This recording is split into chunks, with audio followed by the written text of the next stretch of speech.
benedicta tu in mulieribus.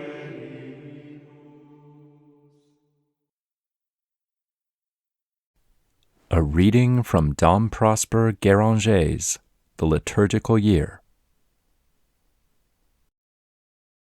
February 24th, Saint Matthias, Apostle. An apostle of Jesus Christ, Saint Matthias, is one of the blessed choir which the Church would have us honor during the season of Septuagesima. Matthias was one of the first to follow our Savior, and he was an eyewitness of all his divine actions up to the very day of the Ascension. He was one of the 72 disciples, but our Lord had not conferred upon him the dignity of an apostle, and yet he was to have this great glory, for it was of him that David spoke when he prophesied that another should take the bishopric left vacant by the apostasy of Judas the traitor. In the interval between Jesus' ascension and the descent of the Holy Ghost, the Apostolic College had to complete the mystic number fixed by our Lord himself, so that there might be the 12 on that solemn day when the Church, filled with the Holy Ghost, was to manifest herself to the synagogue. The lot fell on Matthias.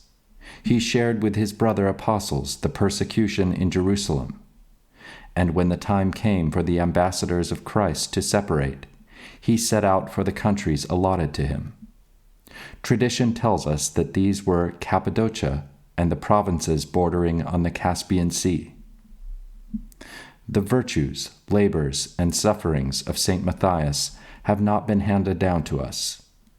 This explains the lack of proper lessons on his life, such as we have for the feasts of the rest of the apostles. Clement of Alexandria records in his writings several sayings of our holy apostle. One of these is so very appropriate to the spirit of the present season that we consider it a duty to quote it. Quote, "It behooves us to combat the flesh and make use of it without pampering it by unlawful gratifications. As to the soul, we must develop her power by faith and knowledge." End quote. How profound is the teaching contained in these few words. Sin has deranged the order which the Creator had established.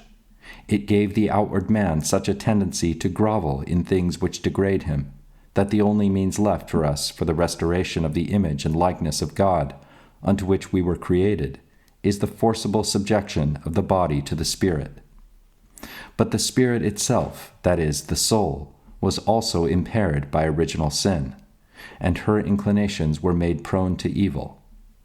What is to be her protection? Faith and knowledge. Faith humbles her, and then exalts and rewards her, and the reward is knowledge. Here we have a summary of what the Church teaches us during the 2 seasons of Septuagesima and Lent. Let us thank the Holy Apostle, on this his feast, for leaving us such a lesson of spiritual wisdom and fortitude.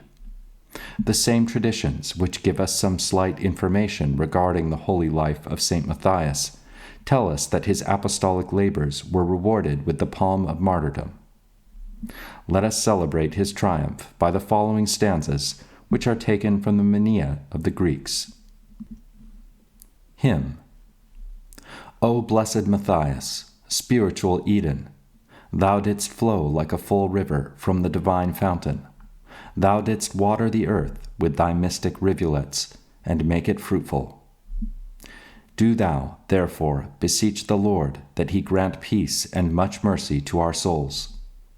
O Apostle Matthias, thou didst complete the sacred college from which Judas had fallen, and by the power of the Holy Ghost thou didst put to flight the darkness of idolatry by the admirable lightnings of thy wise words. Do thou now beseech the Lord that he grant peace and much mercy to our souls. He that is the true vine sent thee, a fruitful branch, bearing the grapes that give out the wine of salvation. When they drank it that were before slaves to ignorance, they turned from the drunkenness of error. Being made, O glorious Matthias, the chariot of God's word, thou didst break forever the wheels of error and the chariots of iniquity. By the divine power thou didst defeat the idolaters, and destroy the pillars and the temples. But thou didst build up to the Trinity other temples, which echoed with these words, All ye people, praise Christ above all forever. O venerable Matthias, thou, like a spiritual firmament, didst proclaim the glory of the only begotten Son of God. Let us with one glad voice celebrate the praise of this apostle, who is effulgent with the Holy Ghost. He was the fisher of them that had gone astray, the light that reflected the divine brightness, the teacher of the mysteries. O blessed apostle, the Saviour called thee his friend, because thou didst keep his commandments. Thou art heir to his kingdom, and thou art to sit with him on a throne at the last terrible day, O most wise Matthias, who didst complete the number of the Apostolic College. Guided by the sail of the cross, thou, O blessed one, didst pass over the troubled sea of life, and didst reach the haven of rest. Do thou now vouchsafe to join the glad choir of the apostles, and beseech the infinite Judge, that he would show himself a merciful Lord unto us. Thy tongue was a bright lamp of glittering gold, burning with the flame of the Holy Ghost.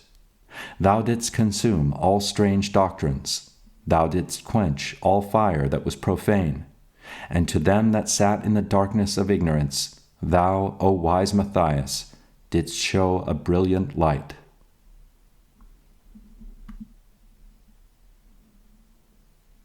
End of the reading for February 24th. Saint Matthias, Apostle.